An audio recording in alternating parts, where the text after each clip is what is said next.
माझा बाप शेतकरी, उभ्या जगाचा पोशिंदा, त्याच्या भाळी लिहिलेला रात दिस कामधंदा. शेतामधी माझी खोप, तिला बोराटीची झाप, तिथं राबतो कष्टतो माझा शेतकरी बाप. एका कवीने केलेलं हे शेतकऱ्याचं मूर्तिमंत वर्णन. शेतकऱ्याच्या घराचे अंगण म्हटले की पहिल्यांदा डोळ्यासमोर येते डाव्या किंवा उजव्या बाजूला दावणीला बांधलेली जनावरे.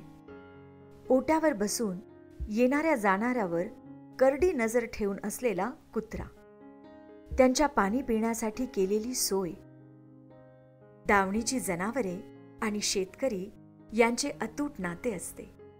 ते पदोपदी पाहायलाही मिळते.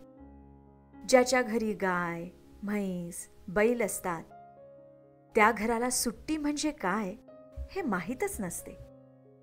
रोजची वैरणकाडी, शेणकूर करणे हा शेतकरी दादाच्या रोजच्या दिनक्रमाचाच भाग असतो.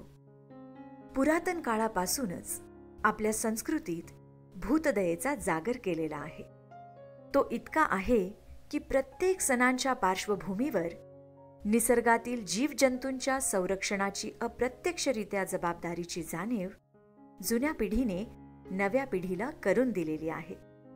याचा प्रत्यय वेळोवेळी आपल्याला येत असतो. आज पिठोरी अमावस्या म्हणजेच पोळा. शेतीसाठी मदत करणाऱ्या प्राण्यांविषयी कृतज्ञता व्यक्त करण्याचा आजचा दिवस.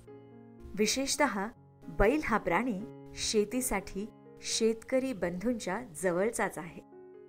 अत्यंत इमाने इतबारे आपला मालक सांगेल तसं शेतीत राबण्यात आणि या काळ्या आईची सेवा करण्यातच त्याची खरी धन्यता आहे असं तो मानतो. हल्लीच्या काळात पशुधन कमी झाले आहे. मुळात शेतीसाठी बैल ही संकल्पनाच नष्ट होण्याच्या मार्गावर आहे. त्यामुळे हौसे खातर का होईना सधन शेतकरी हे पशुधन सांभाळतात, त्याची सेवा करतात. कितीही यांत्रिकीकरण झाले, कितीही आधुनिक शेती झाली तरी शेती, शेतकरी आणि बैल हे नातं अतूट राहणार आहे. पोळा आला की बाजारात झुंबड उडणार आहे. सर्जा राजा सजणार आहे. घरासमोर सुवासिनी ह्या पशुधनाला ओवाळून नैवेद्य भरवणार आहे. मानव पुन्हा एकदा निसर्गाकडे धाव घेणार आहे.